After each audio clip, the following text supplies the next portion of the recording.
स्वागत है आप सभी का पवन सर स्टडी पॉइंट में। तो आज के इस वीडियो में हम समझने वाले हैं 12th क्लास पॉलिटिकल साइंस का चैप्टर 4 भारत के विदेशी संबंध, जो कि पॉलिटिकल साइंस की सेकंड किताब का 4th चैप्टर है, भारत के विदेशी संबंध।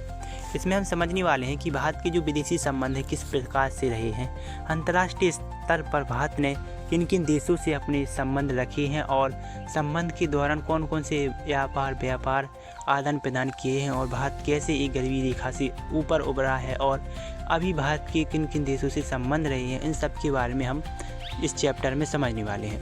तो भारत के विदेशी संबंध से मतलब क्या होता है कि भारत के जो भी पड़ोसी देश रहे हैं उनसे भारत के किस प्रकार से संबंध रहे हैं, व्यापार में, उद्योग में, आदान प्रदान में। तो भारत के जो विदेशी संबंध से मतलब है कि भारत के जो पड़ोसी देश हैं उनसे भारत के कैसे कैसे संबंध रहे हैं और किस लेवल पर रहे हैं, अंतर्राष्ट्रीय स्तर पर रहे हैं। जैसे कि भारत है तो इसके संबंध जो कि नेपाल, भूटान, चीन, अफगानिस्तान, बांग्लादेश, म्यांमार, पाकिस्तान इत्यादि जो कि देशों से भारत के जो विदेशी संबंध रहे हैं, जिससे कि भारत को जो कुछ भी चाहिए होता है तो वो पड़ोसी देशों से मांग लेता है और कुछ वस्तुएं आदान प्रदान करते रहते हैं, जिससे कि भारत के जो संबंध अत्यधिक मजबूत तरीके से बंधे हुए हैं, एक दूसरे देशों की मदद करती रहती है, जिससे कि भारत को कोई प्रॉब्लम ना हो, आगे दिक्कत ना हो। तो इस प्रकार से जो अंतर्राष्ट्रीय स्तर पर जो कि संबंध स्थापित करता है भारत कई सारे देशों को मिल करके, तो आदान प्रदान चलता रहता है और अंतर्राष्ट्रीय स्तर पर जो संबंध रहते हैं, तो इस प्रकार से हम कह सकते हैं कि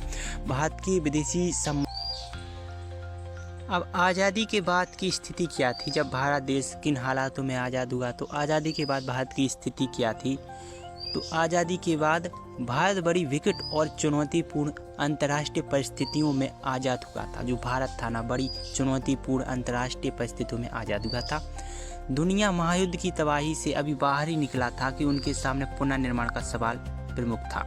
तो भारत की जो विकट चुनौतीपूर्ण अंतर्राष्ट्रीय परिस्थितियों में आज़ाद हुआ था और दुनिया महायुद्ध की तबाही से अभी बाहर ही निकला था और उनके सामने जो कि पुनर्निर्माण का सवाल खड़ा था भारत के सामने। एक अंतर्राष्ट्रीय संस्था बनाने का प्रयास हो रहा था, एक अंतर्राष्ट्रीय संस्था बनाने का जो कि भारत के पास प्रयास हो रहा था।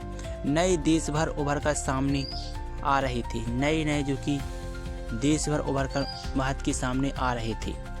अंग्रेजी सरकार अपने पीछे अंतर्राष्ट्रीय विवादों की एक पूरी विरासत छोड़ गई थी। बंटवारे के कारण अलग से दबाव पैदा हुए थे और गरीबी मिटाने का काम सामने मुँह खाए खड़ा था।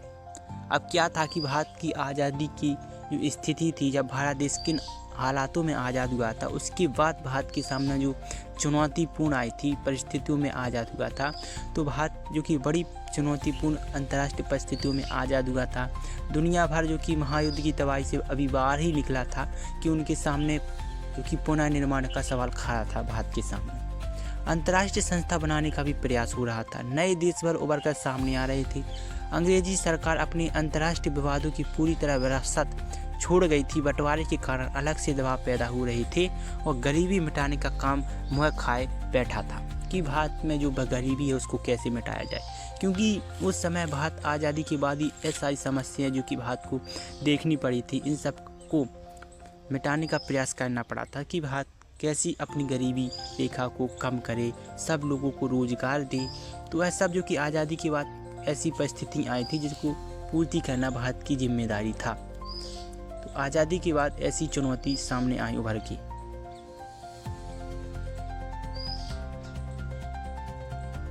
अब सार्वधानिक सिद्धांत का मतलब क्या होता है, जो कि सबके लिए जो सिद्धांत निश्चित किए गए, सब लोगों को उनका मानना है, हर उस व्यक्ति को मानना होता है। सार्वधानिक सिद्धांत सभी के लिए जो सिद्धांत। तो अंतर्राष्ट्रीय शांति और सुरक्षा की अभिवृद्धि। अब अंतर्राष्ट्रीय शांति और सुरक्षा की अभिवृद्धि से मतलब होता है अंतर्राष्ट्रीय और सुरक्षा, सबको सुरक्षा प्रदान की जाए। राष्ट्रों के बीच न्यायगत और सम्मानपूर्वक संबंधों को बनाए रखने। तो राष्ट्र के जो बीच है उनके सम्मानपूर्वक संबंधों को बनाए रखने का अंतर्राष्ट्रीय विधि और संधि के प्रति आदर बढ़ाना। अब अंतर्राष्ट्रीय जो कि विधि है, जो कानून है, उनकी संधि के प्रति आदर बनाना, उन पर भरोसा करना। अंतर्राष्ट्रीय विवादों को मध्यस्थता द्वारा निपटाने के लिए प्रोत्साहन देने का प्रयास करेगा। तो अंतर्राष्ट्रीय जो विवाद है उनको मध्य स्तर पर निपटाने के लिए प्रोत्साहन करना, जो भी अंतर्राष्ट्रीय विवाद है उनको उसी जगह पर निपटाना, जो कि अनुच्छेद 51 में था। अब गुटनिरपेक्षता क्या है? तो गुटनिरपेक्षता तो महाशक्तियों द्वारा बनाई गई किसी भी एक गुट में शामिल न होने की नीति का पालन करना।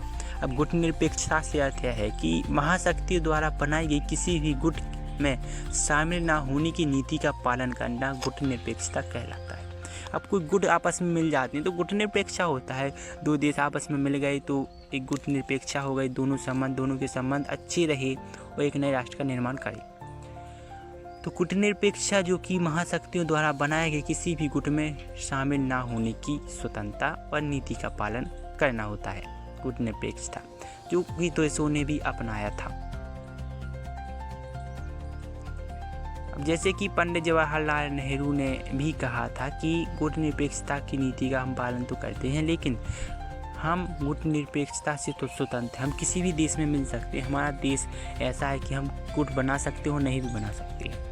बांडुआ सम्मेलन की बात की जाए तो अब बांडुआ सम्मेलन क्या था? बांडुक सम्मेलन, ठीक है।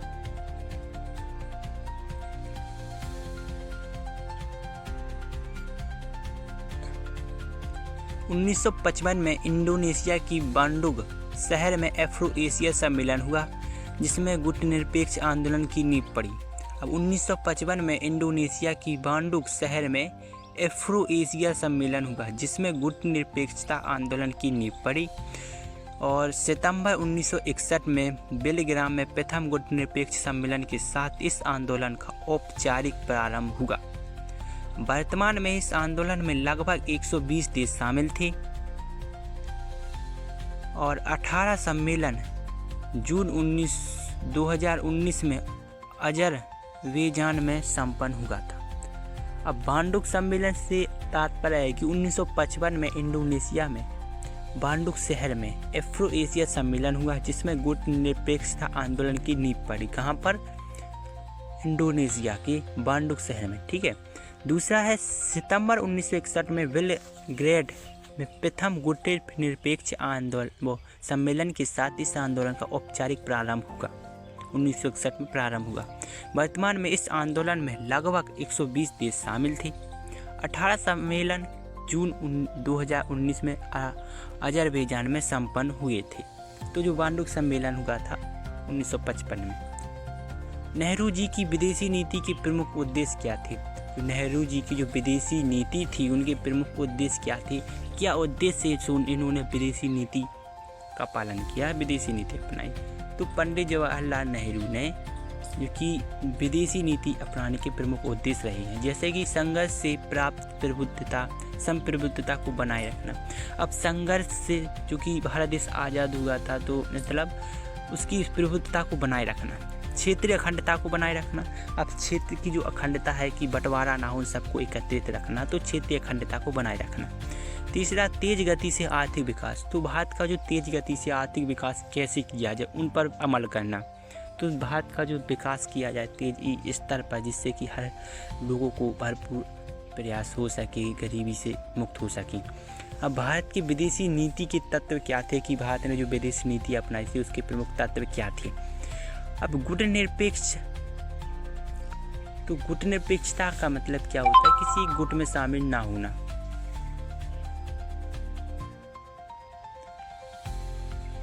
दूसरा है निशस्त्रीकरण।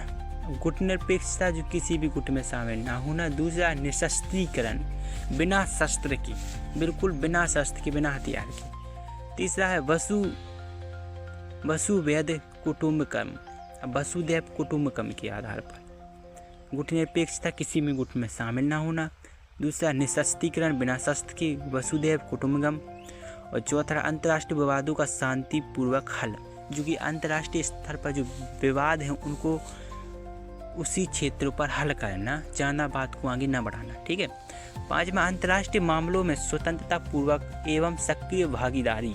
तो अंतर्राष्ट्रीय मामलों में स्वतंत्रता पूर्वक एवं सक्रिय भागीदारी करनी चाहिए। तो अंतर्राष्ट्रीय जो कि मामले हैं उनमें स्वतंत्रतापूर्वक भागीदारी करनी चाहिए, विवादों को सावधानीपूर्वक सुलझाना चाहिए, जो कि भारत की विदेशी नीति के तत्व रहने वाले हैं।